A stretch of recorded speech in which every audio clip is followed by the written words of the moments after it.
Here we go. Hey guys, what's up? JD here, and before we get into some questions for this Q&A episode, I do have a slight channel announcement. This video, this one that you clicked on right now, the one that you're watching with your eyeballs, is the very last JDTechTV video that will ever be made, ever. It's gone. Forever. Done. Bye-bye. Well, okay, technically, while this is the last JDTechTV video that's ever going to be made, I, JD Prevost, am not leaving YouTube. Instead, I am changing my channel name to just that, JD Prevost, because that's my name. Hi.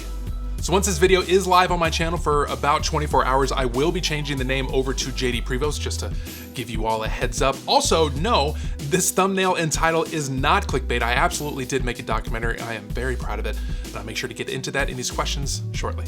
What made you want to come back to YouTube? Also, can we get a best tech under?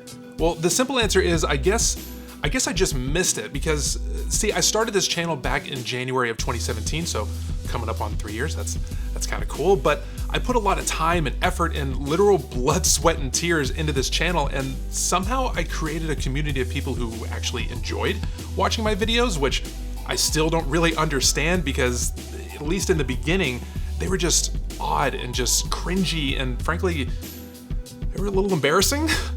But as time went on, I got more comfortable in front of the camera, I got better with lighting, B-roll, and editing, to the point where it eventually got me a job at Sun Squared Media, working with Jonathan Morrison and Kevin Kenson. And I guess working there is what stopped me from continuing to work on my own channel, but I don't mean that in a negative way at all. See, it was the team environment of Sun Squared, the high level of cinematography, the trips and places that we got to explore, and the people that we met along the way. And on my channel, the majority of the time, it's just me doing everything. And many of you out there who also create video can empathize when I say this. It can be a little lonely at times. And as every day went on at Sun Squared, I got more and more excited, mainly just because of the things that we were doing. We had cooler camera equipment and just the energy of the room that really helped the creative process. It made me less and less interested to do it at home, where I didn't really have any of that. So I felt like if I was gonna make a comeback to YouTube on my own channel, it had to be something a little bit different.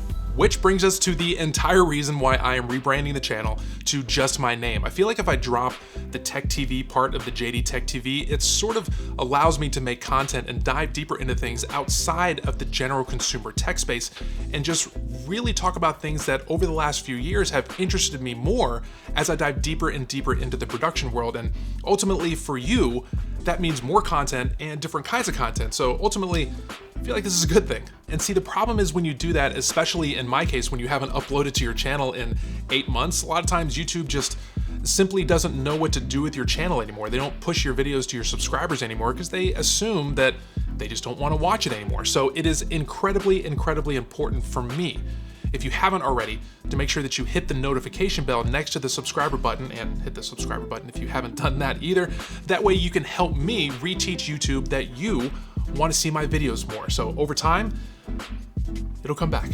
And I bet the majority of you haven't even seen my most recent video that went out last week. If you haven't, link is down below. You can check it out after this. But that video was about a piece of camera gear, and that's sort of the direction that I want to go with this channel. Focus more on camera gear, the videography and cinematography topics, as well as the post-production side of things like editing video and photos, and maybe some BTS of future filmmaking projects. Now, don't worry, I still will be talking about general consumer tech on this channel, maybe reviving the Best Tech Under series. Everybody seemed to like that one, but I feel like if I'm gonna do that, the items will have to be geared towards the creation process in some way. You'll still be able to find me if you type in JDTechTV. That will always bring you to my channel. The only thing that's gonna be different is really just the name. It's just gonna be JD Prevost at the bottom of my videos. That's basically it. So to shorten up that incredibly long answer that I just gave, I came back to YouTube because I feel like I have a new story to tell. What is a non-tech related hobby that you have? I don't really have too many hobbies outside of tech because frankly, I'm kind of boring, but I do like taking photos. I like photography, but I guess that's sort of tech related. I go to Disney. My wife and I go to Disney a lot, so I guess that's a hobby. And Legos. I like building Lego sets because, I don't know, kind of a child. A child. No. What is your favorite YouTube video you've ever released? I don't know if I have a specific whole video of mine that I like the most, because creators tend to be pretty self-deprecating when it comes to their own work, especially the ones with them in it. So I always find something wrong with every video that I do, and I try to improve on that for the next one. But I feel like with how this question is worded, I could break it apart in two different ways, because I feel like I could answer it in two different ways depending on the context of the question. As far as what my favorite video is that I worked on that was released on YouTube, it wasn't one of my own. It was actually a Jon Rettinger video, and it was a documentary that I directed with Courtney Hill called There Is No iPhone 11.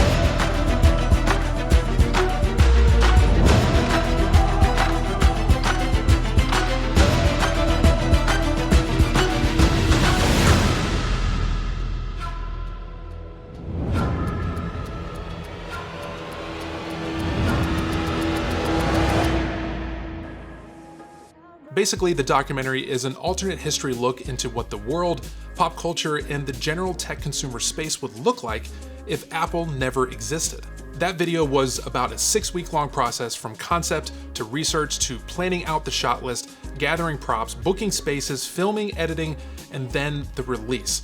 It was an intense process that I am so very grateful that I got to work on. If you haven't seen it yet, I will place a link in the description down below for you to watch later. But it was a really important one for me, so I'd appreciate your feedback. Let me know what you thought.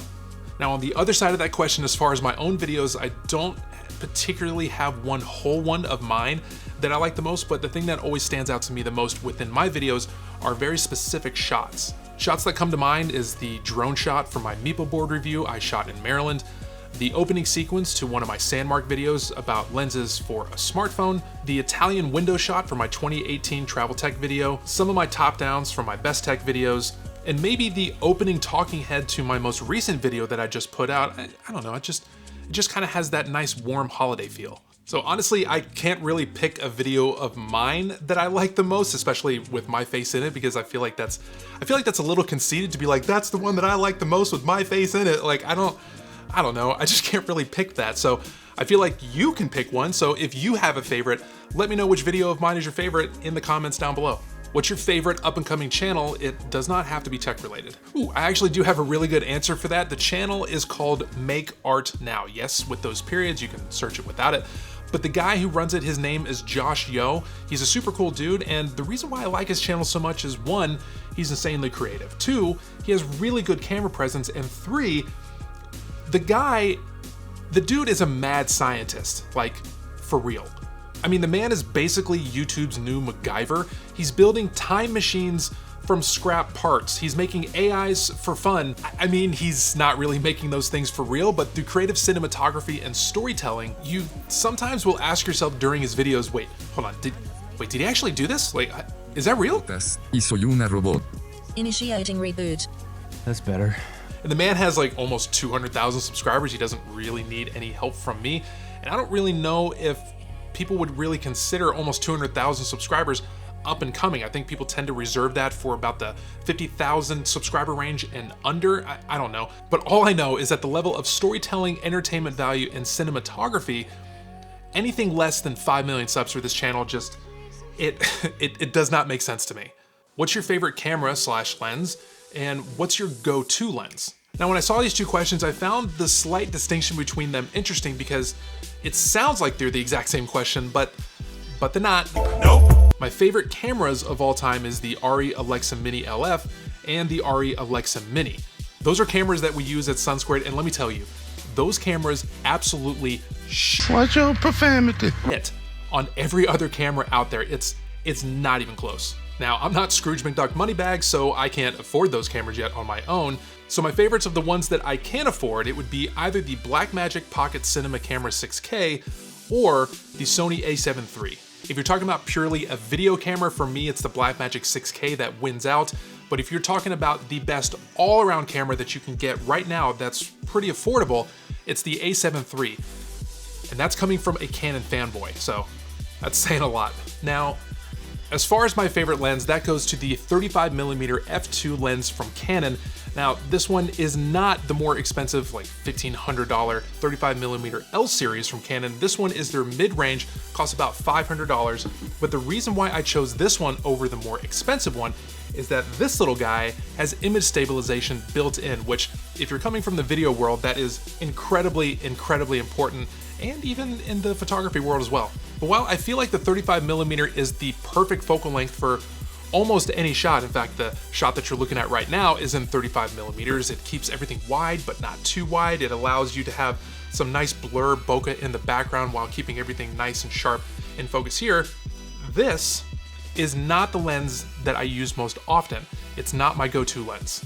My go-to lens is my 24-70 Canon L series lens. It's super sharp, it has fast autofocus, and I really love the 24-70 focal range because I feel like it allows you to get basically any shot that you want. From my boy Drew Photo, he asks, how much do you love Baby Yoda? I love Baby Yoda more than I love myself. I'm gonna try to not read into that.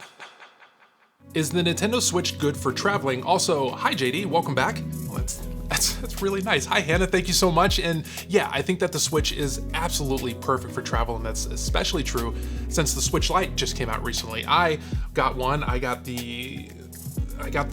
right here. I got the yellow one, and for some reason, this one is the least popular color that people have been buying, which I'm just gonna chalk it up to all those people out there have really, really bad taste. This is clearly the best one, but yeah, the Switch is absolutely perfect, specifically the Switch Lite. If you're looking to game on the go and you want something that's light and easy to take with you, highly recommend. What are the camera accessories that you use that you think make the biggest difference during a shoot? I'll actually do you one better. Let's step outside of camera accessories and let's actually step into the production side of things and talk about two incredibly underrated things that people, one, either don't think enough about or don't even think about at all, and that is audio and good lighting. For audio, I have two recommendations. One is gonna be the Tascam lavalier mic, and two is gonna be the Deity VMic D3 Pro. Actually, let me just go ahead and record this so I can show you. This is the Tascam lavalier mic. It's around $200, and the mic that comes with it, it's small and it sounds incredible. And this is where all of your audio gets recorded. In fact, this is what I'm recording my audio into right now. This little guy can fit into your back pocket. It is the absolute best. But for more controlled room situations like this, I use a boom mic, and my mic of choice is the Deity VMic D3 Pro. Now, as far as lighting is concerned, I'm using an Aperture 300D, and don't get me wrong, this light is absolutely amazing, and the stuff that Aperture makes is fantastic, but the problem with this light is that it is absolutely massive for this room. I prefer using lights this size for larger rooms and projects, but I'm actually looking to change equipment pretty soon for my home setup, and one of the perks of my job at SunSquared is that we get to play with all of these new toys and these new equipment and these just new lights that come through the office, and the one that impressed me the most lately is this light from Westcott called the Solex. It is much smaller, much more portable, it has an incredible quality of light, and it has adjustable color temperatures, and when you pair that with the 2x3 softbox, you basically unlock God mode for your lighting. It's actually pretty badass. I'm hoping to pick one up soon so I can feature it on the channel and show you exactly why I love it so much. But the two pieces of audio equipment and the Solex that I mentioned, highly recommend for your videos. Well, that's probably a good place to stop as any. Thank you so much for watching.